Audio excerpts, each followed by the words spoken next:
This is a Film Stories original podcast.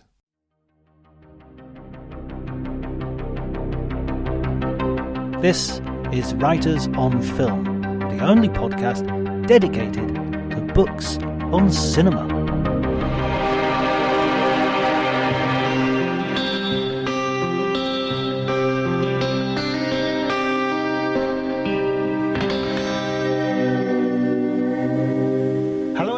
And welcome to Writers on Film. My name is John Bleasdale. I'm a writer and film critic, and today I'm going to be joined by Andrew Buss, who has written a new book about the making of the 2007 hit comedy Superbad.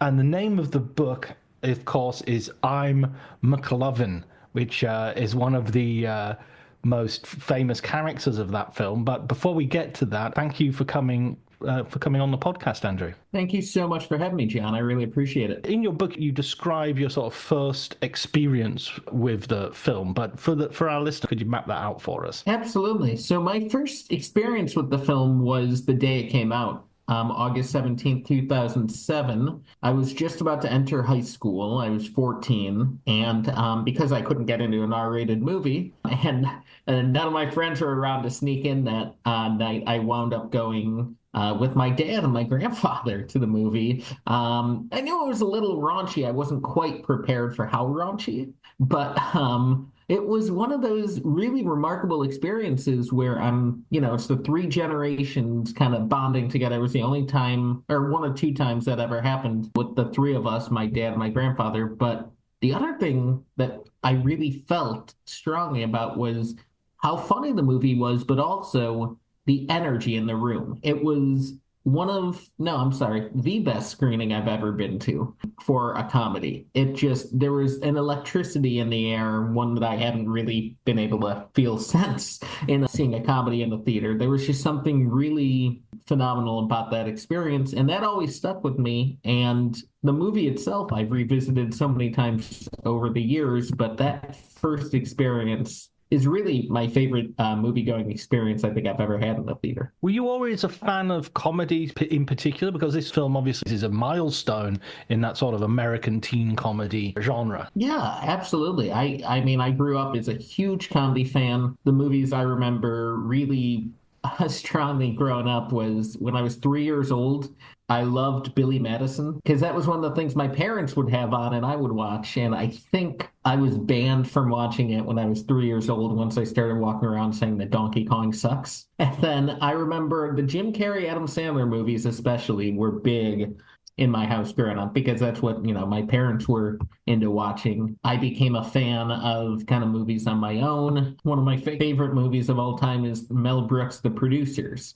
And when I discovered Mel Brooks, that really kind of opened my eyes to what you could do with a joke and just how far you can take it until the audience really has no idea where you can possibly go with it. He was a huge influence on me. And so, yeah, comedy was a big part of my upbringing. Yeah, it's almost like Mel Brooks is almost like a test to destruction of comedy, in terms of Blazing Saddles. He takes the Western, out of the lot and into the street. He really is. And what's so interesting is those movies are able to hold up, even though there's obviously things you couldn't get away with Blazing Saddles if you made it today. I just saw it last year with a packed audience out here in LA, and Mel spoke afterwards.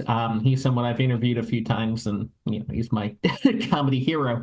But what was interesting is that crowd ate up every bit of that movie. I wasn't sure how it would do in such a big space in 2024 last year, but it did amazing. And it really showed me, this movie does have a timelessness to it, even though there are things that are really edgy and you would never be able to do today. The comedy still holds up in it. I'm always interested by that idea of you couldn't do it today, because I always think that you probably could, I mean, it's like Richard Pryor wrote that movie. It's not, there's a sensibility to it which is as relevant today, if not more so, maybe in confronting racism rather than. I think you couldn't do it today in as much as I don't want to get into a huge discussion on this, but satire obviously doesn't go over as well today as it might have in the years past, because with satire, you need to be convincing kind of in your conviction,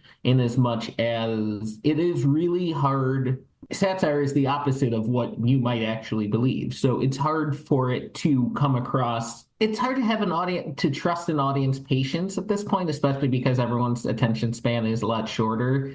There's this great comedian, Tim Minchin, who is a musical comedian that I love. He had this song about 15 years ago or so called I'm going to spell it because if I say it, it might sound different. It was called C-O-N-T, so Kant. And what he performs the entire song, says, I've never done this song before. And he has lyrics in front of him on the piano. And he's like, I've never done this. I have to read the lyrics. He does the entire song, and it's the most offensive, hateful, horrible song you've ever heard, where he's just offending everybody. And then he realizes half of the lyrics were covered up, and the song is actually called Context. He does the song over again, and everything he said that was offensive is justified. And that's joke only comes in 4 minutes in, and I don't know what comedian would be able to trust that the audience wouldn't walk out today. And it really is remarkable. And obviously, it's one of those things that it's probably just, I remember sitting in the crowd 15 years ago, seeing him do that, and I'm like, this man is an absolute genius. Like, it really threw me through a loop and stuck with me. Superbad is doing exactly the same things in that it's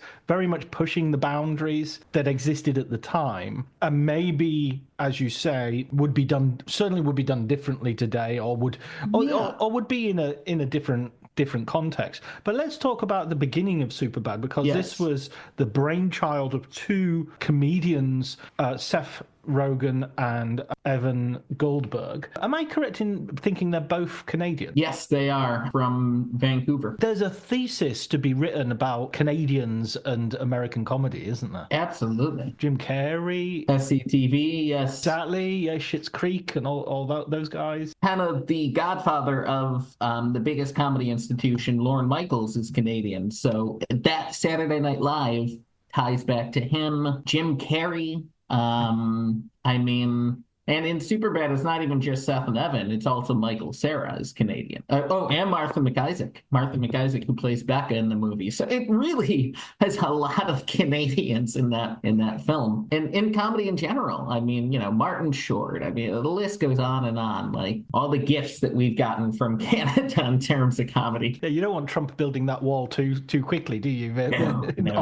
God, no. That's a whole nother topic right there. No, we need it. We need Canadians. We need the humor. We need desperately right now, especially. So we get Superbad as this idea that it sort of the way you describe it in the book, it sort of comes from them sort of watching stuff and saying, we could do that. Yeah, absolutely. I mean, that was one of my favorite quotes I think Evan gave me, which is, we could write a better movie than this. And that really kind of triggered my imagination when he said that, because I realized there is so much art that comes from not just being inspired by something good, but there is art that can come from, if that counts as a movie, I can do this. And the fact that a really bad movie that neither of them can remember set them on this journey that didn't end at Superbad. I mean, their whole lives can be kind of tied back to Superbad, even though Seth was doing Freaks and Geeks and Knocked Up and all that stuff before Superbad ever came out. I mean, Superbad really set a precedent for teen comedies that would follow, but also their careers. So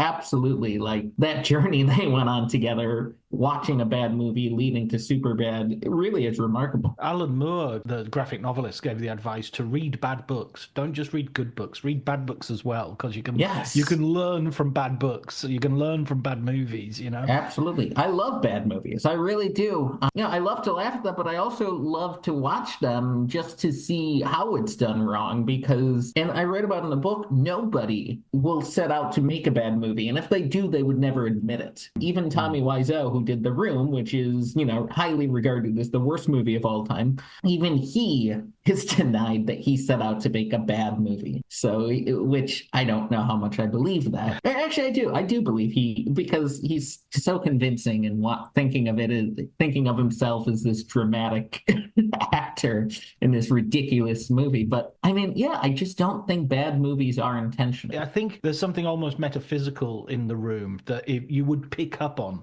if they were sort of winking in any way whatsoever, and that's a Right. movie devoid of wink. Absolutely. They might be trying to make a farce, but that's about it. The idea of doing this teen comedy as well is very autobiographical for Seth and Evan, to the point that the names of the main characters, Jonah Hill is playing Seth and Michael Cera is playing Evan. Right. I'm sure that got confusing on set. I kind of like that idea as well, that they just keep their names in as the characters. I mean, it'd be like a 2-minute rewrite to say search and replace, find and replace, and go through the document. And they wanted to. They Right. put them in as placeholders. They put no thought into it. They're like, well, let's just use our names for now. And then over the years, people kind of liked that. And it's not even just their names. Like everybody, like a lot of names in that film are kind of reflective of, people in their orbit. Fogel, who is better known as McLovin, but the character's name actually is Fogel, is based on Sammy Fogel, who was their best friend. So... And by the way, Fogel, what I love about it in Superbad is they never establish if it's a first or a last name. Like we're left to believe it could be either. One of the things that, and excuse me if I'm jumping forward, and by all means, pull me back at any point, but one of the things that I remember on watching this movie, which really elevates the movie, was the sense that there was a real emotional core to the film. Yeah, it was really, really funny, and it had outrageous characters, and Bill Hader and Seth Rogen as the two cops were a huge highlight, and Christopher Mintz-Plasse was a massive highlight, as obviously you take the name of the book from it. But there was also this core of like male friendship, which you kind of don't see, at least not explicitly. Absolutely. I mean, it really, and I mean, it's all summed up in that final scene of the movie, but in that, and not the final scene, but like one of the last scenes where they're in the sleeping bags together. But I mean, the whole movie, the surface of it is two guys, trying to get alcohol for a party. So their dream crushes would finally kind of notice them. That's the conceit of the movie. But what's so funny to me is, they didn't even need the alcohol, because when they get to the party, Emma Stone's character, Jules, she doesn't drink. And then Martha McIsaac's character, Becca, is already drunk. So that entire journey of trying to get alcohol was completely fruitless. And I kind of like that. That didn't need to be a thing. But the other part of it is, I mean, the whole movie, they're talking about going away to college and, getting into different schools. And that's kind of... It's set up in the first few minutes, but then it keeps coming up, Seth having, or Evan rooming with Fogel in college. And it just keeps coming up, and then it finally kind of comes to a head. And you realize at that point, oh, this movie is about more than just guys trying to get girls to notice them. And that's really not what the movie is. I think the movie is about these two guys going on a journey together right before they go off to different schools. And it shows like separation anxiety and just admitting that you love your best friend. I mean, there's something so beautiful to it that you're right, we hadn't seen before. When they start this film, I mean, it's one of those things that you have when you watch a movie for the first time. It sort of appears to have fallen from the skies and is complete. But of course, this film, as many have, took a huge period to develop and to come to fruition. And one of the things that you outline in the book, which I found fascinating as well, was how long it took to cast the film, and what painstaking process that was. Just the casting part? Yeah. I mean, it took 12 years from them writing it as 13-year-olds to the movie finally coming out. But yeah, as far as casting, that took a long time as well, because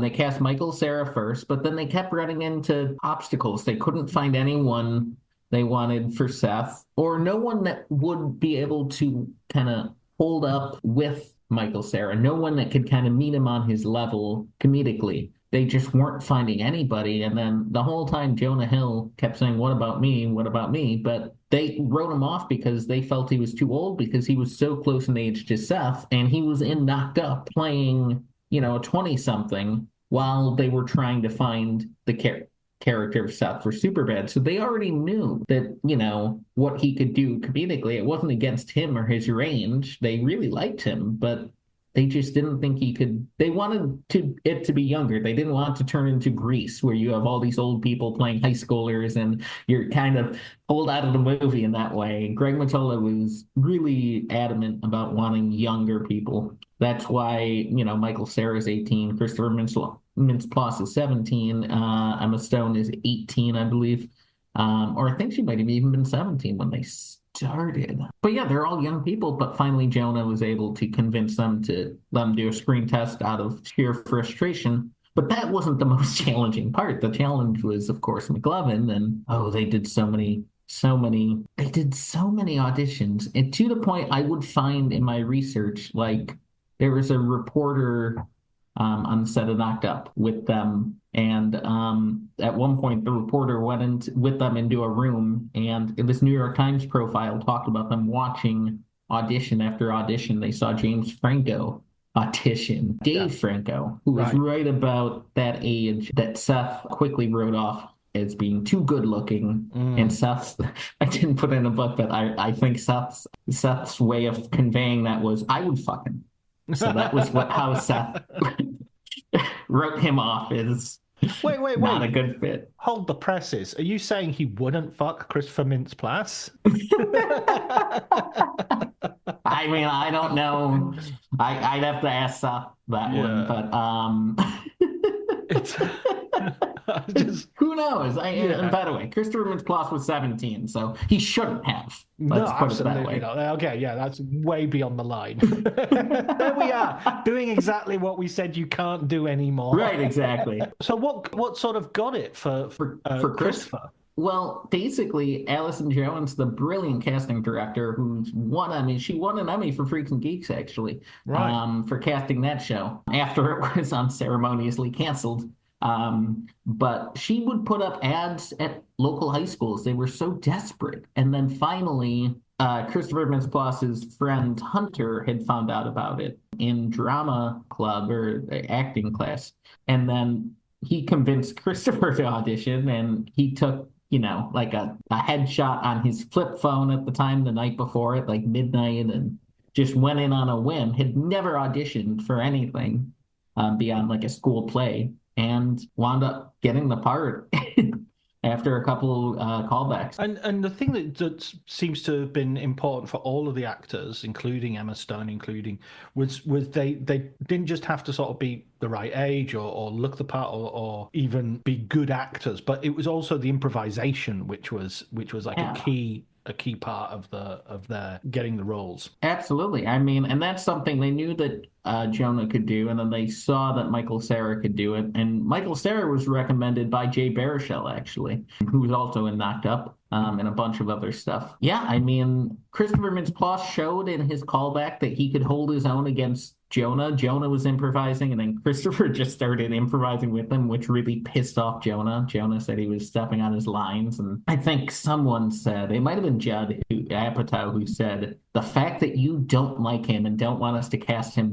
makes us want to cast him more." But yeah, I mean, they could all improvise. Emma Stone had never done it professionally, but she was part of an improv theater in Arizona when she was like 14 before she moved out to LA. So yeah, they all had improvising kind of background and experience. So. And Emma Stone, this is the first time she appears with like red hair as well. That sort of becomes, she sort of is angry that then becomes like a signature for her. That's not her natural hair color. No, that was all Judd.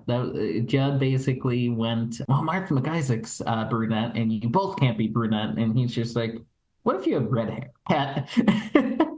That became her signature look because Judd Apatow and he admits, he's like, "I knew nothing about hair." He's like, "I knew nothing about, beauty or anything." He's like, "I just thought, what about red hair?" And that has stuck with her. And she is always going to be known as a redhead, even though I think she's I think she's originally blonde, if I'm not mistaken. I don't even think she's brunette. I think she might have been blonde. I think so too, but I mean, I'm not entirely sure because when I No, I think of know. her, We're just speculating. yeah, that's what springs to mind. I mean, I think the thing that's great about Lovin as well is, I mean, you talk about this in the book, how that sort of that character type, that sort of third banana, I think you refer to it as, of the sort of nerdy friend, the Kramer of the group, you know, who might, Right. yeah, everybody cheers when they're on, but they can't be on too often. It's a really interesting sort of balancing act in terms of how much they're allowed to appear in the film. Absolutely. I mean, I think of the character of McLovin is kind of like, I guess you could call it a flavor. You don't want too much of the comic relief. It's like kind of in the Anchorman movies with Steve Carell's character Brick.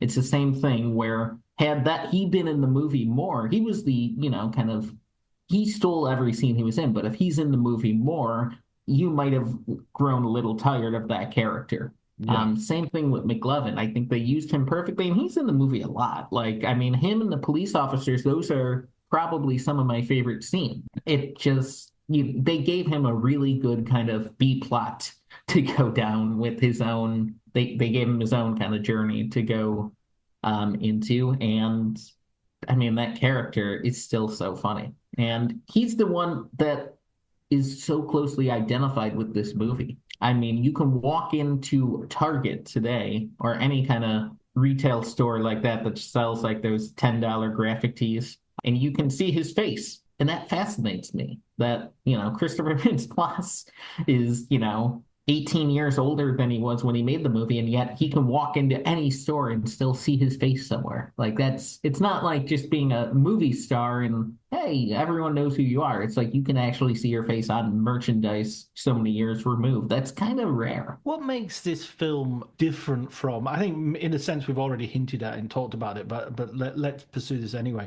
It exists in this legacy of sort of teen sex comedies from Revenge of the Yes. Nerds and Porky's. As you mentioned earlier, going to see it with your granddad and your dad, it's a raunchy movie. It's one of those sort of like movies that if you're watching it at home, you might sort of say, don't you have anything else to do, to your parents as you watch it?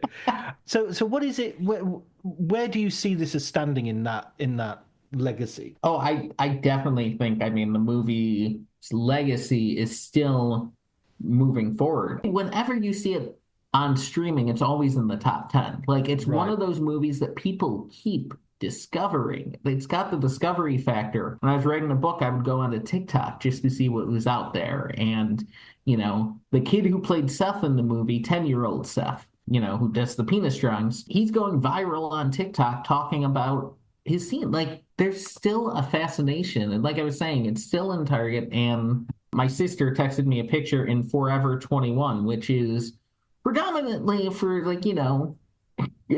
girls her age in like early 20s, like, teenagers, early 20s, whatever. And in the girls department, they have a picture from Superbad. And it's like, so it kind of transcends just your idea of teenage boys, raunchy comedies. And it's become a movie that a lot of people can identify with because, like I said, it's about friendship. It's about so much more than just the raunchy sex. But it is a movie that you might not want to watch with your mother. I'll admit it. My mom had never seen it until I was working on the book. Finally, she sat down and watched it. This is what you're doing with your days, Andrew. My parents, I'll say, are very cool about that stuff. My mom doesn't get offended by anything dirty or anything like that. My dad, I mean, not only did we see Superbad, I can't believe I'm admitting this, but I saw the movie Zack and Miri in a movie theater with my dad. A year later, another Seth Rogen movie, but for people who don't know the full title, I'll say it. It's Zack and Miri Make a Porno. What compels? What says this is a Friday night movie for me and Pops? I have no idea. And I love Kevin Smith. Kevin Smith I've gotten to know very well, working on a couple of things with him over the years, but I mean, I don't know what compelled me. I really don't, but it just shows the legacy of, like, get back to the legacy of Superbad. It's one of those things that is so universal. I think it's just something everybody can relate to. When I'm seeing it with my dad and my grandfather in the movie theater, I can laugh at things, and both of them can because it's about high school. It's not about being a teenager in 2007. There feels like there's something very liberating about that raunchiness, about that, I can't believe they went there Oh, yeah. aspect of it, because it's kind of liberating to think, okay, you're having. I was thinking, what's the name of that Charlize Theron film with Seth Rogen, where she's the politician, she's a A long shot. long shot? Yeah, I absolutely adored that movie. I thought it was It's a great amazing. movie. It completely undersung. It's such a good film, and it's so similarly to Superbad. It's got a real heart to it and a real sense of. I don't know. I felt very affectionate towards the characters, which doesn't stop Absolutely. them from doing doing some really gross stuff, which is published in the world of the movie. But just the Right. fact that you think, well, sympathetic people do stupid, gross things as well and get drunk and do shit, and so Absolutely. I feel better That's about being me. It's such a good movie, and I saw that in the theater too. Not with my dad, but I saw it. I was well in my 20s by the time Long Shot came out, but I was the only one in the theater, and I remembered that was the movie that it was so good, but that started a discussion about R-rated comedies in the theaters because it did not perform as it should have, and that really kind of kicked off that discussion that went on for the last, I think, 6 years now since the movie came out about is that time over? Mm. And looking at a time like, looking at Superbad, which was made for $20 million and grossed 170 million in the box office, in no ways is it anything but a monster hit. It really is remarkable how the times had shifted. And by that point, it was only 12 years later. So I mean, you bring up long shots actually an excellent point because it did kick off that kind of discussion. There were a lot of think pieces at that point about how is that generation of R-rated comedies over? And I hope not. I hope the pendulum swings back because I definitely think it's important.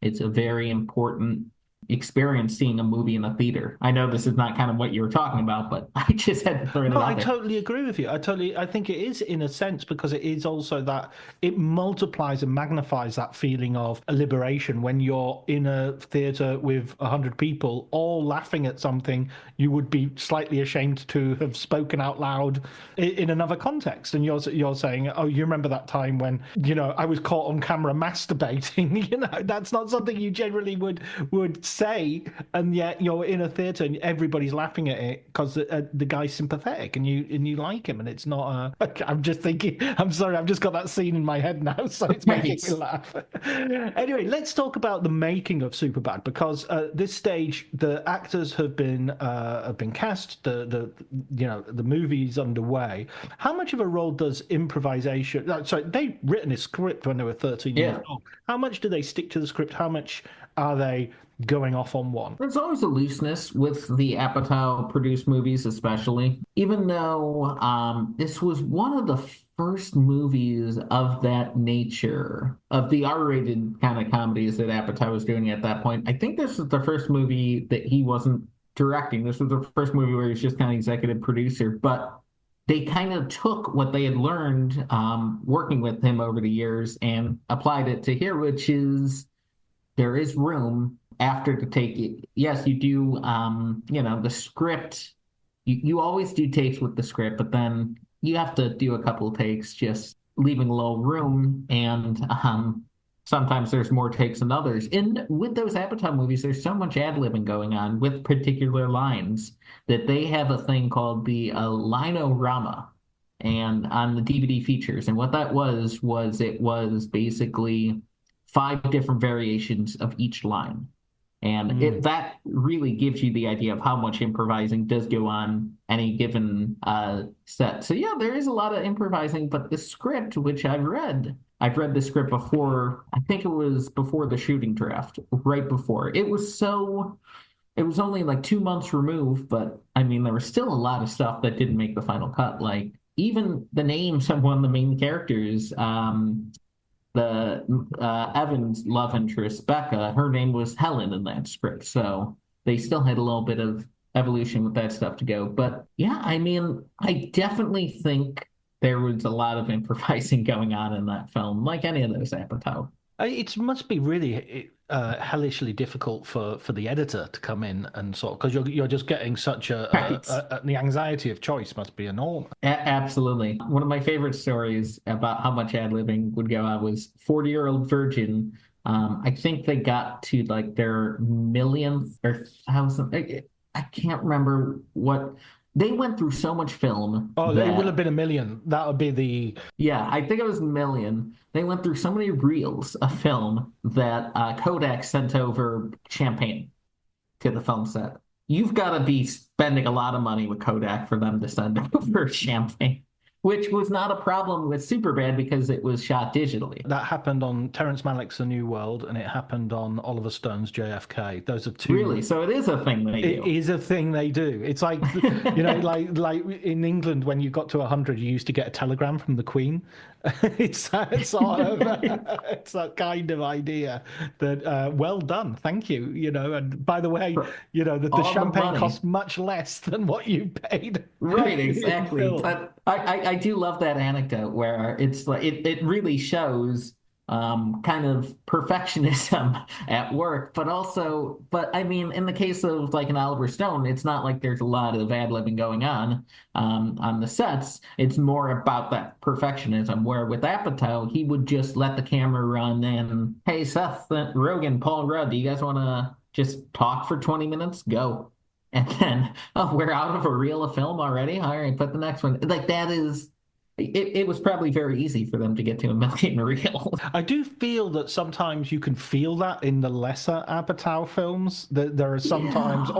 or some of the sequels to, you know, The script's not as strong. yeah, They were a or lot they're more relying reliant. on it. They're just like, Yeah. ah, it's okay. We'll just add, you know, improvise something at the time. And I mean, what was great about this movie is that as well as the main cast, you've got someone like Bill Hader in and Seth Rogen as those two, which in any other movie they would be the straight guys. But Right. they're the straight guys who are as funny, if not more funny than, you know, they're not zany, but they're really They're very close to zany. They're not quite zany, but what's interesting, you're right. I mean, it is a weird tightrope where they're very straight in as much as they're not like winking to the camera or anything. Like you feel a sense of authority from these two guys, but they're also incredibly stupid. Like the scene with the clerk at the convenience or the liquor store is evidence of that when she's trying to explain M&M, like, oh, what, like a real M&M, like with legs, and I mean that really shows how dumb these two cops are before you really get to know them. So we're introduced to them as being these two bumbling idiots, and we're not really proven wrong throughout the movie that they're not those two guys. it's a brilliant sort of flavor to add to the general mix. Absolutely, and very needed, I think. I think it's a very necessary kind of tangent from the A plot, which is Seth and Evan trying to get alcohol, because I feel like that if without the cops, that could have worn a little thin, because how many places can you really go with that? But I mean, they were able to do it. I mean, the movie really balances all of its characters in a great way. What was the shoot actually like in terms of, you know, you often have this thing of like comedies can be the most depressing things to do because everyone's so focused on making them good, and or they can be a barrel of laughs. Oh, it was a barrel of laughs. It was so relaxed. That's the vibe I get because everyone really liked each other. Mm. What would happen is they would call their friends out to just hang out on set and basically would call them up like Danny McBride's in the movie, Martin Starr. That's because they're in the background of the party scenes because they just called them up and said, hey, do you want to come hang out on set? We can't pay you, but do you want to just come chill with us? I mean, Clark Duke is in the movie because he was Michael Cera's best friend. All these guys just appear throughout the film at the party scenes because they were around. And then when they weren't filming, everyone just kept partying. Like it really was a party, just a cool hang for summer. I talk about it in the book, but I mean, I think it was the environment of those Apatow sets because he used the same people because they were all actually friends. The cast all kind of knew each other, and if they didn't know each other, it was close quarters so they could all bond. but it was like summer camp. Like it Right. was another round of Apatow camp because he would film in the summer. All those movies were made during the summer, so he just kept calling people back each year for another round of camp. And you get that vibe in the movie because Michael and Jonah didn't know each other that well, but when they got the part, they had met once at Henry Winkler's son's birthday party. They were mutual friends with his son.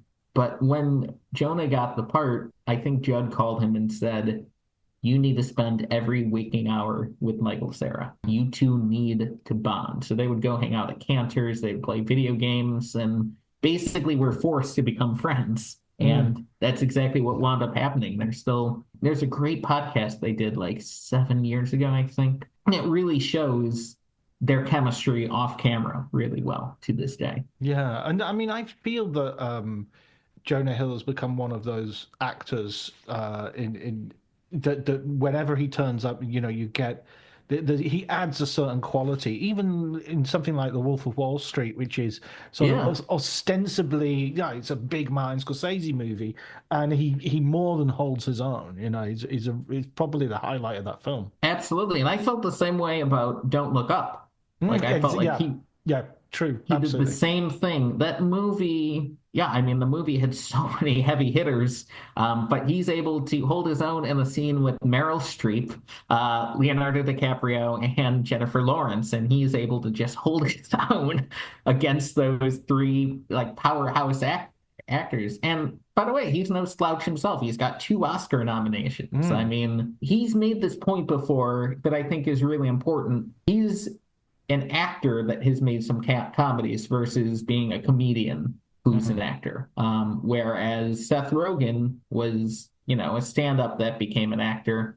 It really is the opposite. And people, I do feel for Jonah a little bit because people would get those two kind of conflated sometimes, and they would think, oh, because Jonah Hill's done a bunch of comedies, they think of him as just being a comedian. And I do feel like he's had to deal with that a little bit, trying to prove otherwise that, I'm an actor. So I definitely get that struggle. There's a famous English actor, Harry Corbett, who was, he was a theatre actor and he was in films and everything. And then he made a TV show called Steptoe and Son, which I'm not sure if you get the opportunity just to have a quick look at it on YouTube or something. It's brilliant. It's a real classic of British TV comedy from the 60s.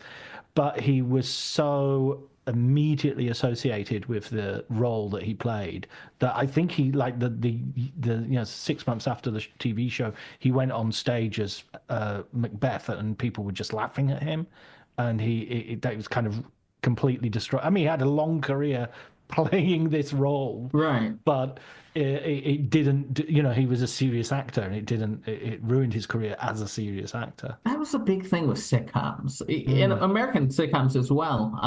The one that jumps to mind immediately is The Brady Bunch, which is the cheesiest, campiest, like just, a very not highbrow series. It's meant to be fun. It's a family show. And the actor Robert Reed on there did not like doing it because he was a serious Shakespearean actor, professionally trained dramatic theater actor who wound up on television because it was easy to make that transition. And then after the Brady Bunch, people he had a hard time kind of branching back out. So that happened with him. Ed O'Neill, same thing. He was a Shakespearean, I think it was Shakespearean as well, actor, and then he did Married with Children, and then people just saw him as a comedian. Yeah. So then he does that and Modern Family, and of course, yeah. So he's probably come around to accept it, but yeah, I mean, he was another guy that was. It's hard to feel sorry for any of these guys because they have so much money. People like your work. Geez, who cares? But I do sympathize because I know I would feel the same way they do if I was in their shoes. Like, if I'm doing work that I'm not necessarily proud of, and who knows, I can't speak for Ed O'Neill. I have no idea. I know Robert Reed hated the Brady Bunch. I don't know about Ed O'Neill and Married with Children, but I know that if I was doing something that I didn't necessarily care for, and then that's all that people wanted from me, yeah, I'd probably be a little bitter about it, like we all would be. So I can definitely sympathize from their point of view. I'm constantly fascinated by people who are not as interested in the thing they're famous for as they are for something else. It's like, I don't know, like the Pink Floyd musicians. They're really Right. quite early on are interested in cars much more than they are music. And yeah. It happens. It's that thing. And, sometimes they don't even want to take the sitcoms. I know Andy Kaufman, who's on Taxi, and I am Andy Kaufman's historian archivist, so I know a lot about Andy, but I know that Oh, it's one of my he favorite comedians, like situationist comedy. It's amazing. has Yeah. absolutely. He didn't want to do Taxi. He was talking Mm. to it because, oh, it'll help your road dates. It'll help you sell tickets on the road, which it did. It got him Carnegie Hall. Yeah, it got him Carnegie Hall, but the double-edged sword of it is it made him famous, but he didn't like doing it, and then he had a hard time breaking out of it. So that's. Yeah, you get Carnegie Hall and everyone turns up expecting the guy from Taxi to Right, they be. expected Laka, and he would do a version of Laka on stage, but he also did Tony Clifton. He also did the wrestling. He was so much more than one note. He really was a multifaceted kind of performer, and people only thought of him as Laka because of Taxi. Going back to Yes, the our Superbad. main attraction. One of the things that we've already spoken about a little bit, I think, is that evolution of the R-rated comedy and how Superbad is in many ways an apotheosis, but it's also the beginning of a wave of R-rated comedies, following its commercial success. Are there comedies that you look at? I mean, it feels like we're in a really different environment as well because of streaming. That Yes. this kind of comedy would just. I mean, I loved Bottoms Oh, recently. that was one of my favorite movies of 2023. Yeah, I same thought here, it was same here. exceptional. I thought it was so well done. Yeah, I watched that. I don't generally have time to rewatch movies, contemporary movies. I'm happy to go back and But rewatch old right. movies. I watched that like 3 times on the run, I It's think. It's so good. And I actually got to see it. You're talking about streaming, but I did get to see it in theaters. It's kind of Mm. a thing about being in LA. And I'm going to be completely honest. I'm not even just saying this. It is closest. It's not quite at the Superbad level, seeing it with the crowd, but it was very close. I think because it was an LA screening. It was also $3 AMC day. I saw it over at the Grove right up the street. And it was completely packed and everybody was on board for just a fun time. Yeah, So it's not great quite at the soundtrack. Superbad level, but it was Great, very close. It was right within that vicinity. amazing soundtrack, Charlie So XCX. good. And yeah, but so American comedy is alive and well. And I also like the idea that looking at it from an international perspective, America's got this pool of sort of talent coming from SNL, coming Yes. from the sitcoms and whatnot. And for us from the outside, frequently, I mean, like for us, SNL until YouTube was just not a thing. Right. The first I've time heard we about see that. Yeah. these comedians, we see them in movies, and we're not. Will Ferrell, I saw in movies. I'd never seen him in it. Anchorman was probably the first time I saw him. I'm sure. Yeah. Not even Elf. Oh no, yeah, sorry, Elf. I would have seen definitely, but no, Right. I probably actually tell a lie. I probably saw Elf sort of afterwards, after I, Anchorman. I could see that, especially not in America, because I mean, in America, he was a big star on TV, but his film career wasn't the moment he left SNL. It kind of simmered for a year. Old School comes out in 2003, the same year as Elf, and then with that and Anchorman, that set him off. Like he was completely red hot at that moment. Yeah, I remember there being the sort of Farley Brothers stage of comedy as well, where you would get Yes. DVDs which would say, unrated sort of version of the comedy, and I was like, I'm not sure I'm that bothered about. Does it make it funnier if there are sort of some tits in there or something? I think it was a marketing ploy. I write about it in the Yeah. book. I think it was a marketing ploy. How can we get people to buy this on DVD after they've seen it in the theaters? Oh, what if there's additional features? Well, not everyone goes for bonus features. What if we make them feel like this is a new version of the movie they've never seen? You need to see this version. And very often is the theatrical version of the movie better than the unrated because the theatrical version is the version that they really put all their focus on. Unrated was how do we slip these scenes back into the movie? So it was all an afterthought. Yeah. How can we slip scenes in that we decided that we didn't actually need? Right, You know? exactly. There might be an occasional kind of, the MPA made them take a scene out to get an R rating, but that's not that common that Mm. that would wind up in the unrated version. What, having spoken to many people involved, you did a whole swathe of interviews for the book, and sat down with. What's the? I mean, there must be a great affection from the movie as well, from the guys who made it. That they must feel that they Absolutely. owe a lot to the film as part of their careers, even though Seth Rogen was already establishing himself as an actor and a writer. You spoke to the main people Yes. involved in the film. What's their attitude to the film now, looking back after time has passed? I mean, their response to the movie, everybody loves this movie that worked on this movie. They are so proud of it. I mean, I think the biggest testament is they all came back to do the oral history with me for Vanity Fair a couple of years ago. Right. Everybody from Jonah to Emma Stone to just everybody participated. Michael Cera, Christopher Mintz-Plasse, Seth Rogen, Bill Hader. There's a Judd Apatow. There's a love for the movie they all have. I mean, Greg Mottola was more than happy to do multiple interviews for the book and then also write the foreword. I mean, Right. Judd Apatow talked about the film. The president of Sony, Amy Pascal, or the former president, I should say, Sony, Amy Pascal, she was happy to talk about Superbad. Like everybody loved that movie because it just it was the environment on set. Like it just everybody became so close and it has a life of its own. Has there ever been talk or discussion about a sequel? There has, but it's never gonna happen. No. Everybody has said as much.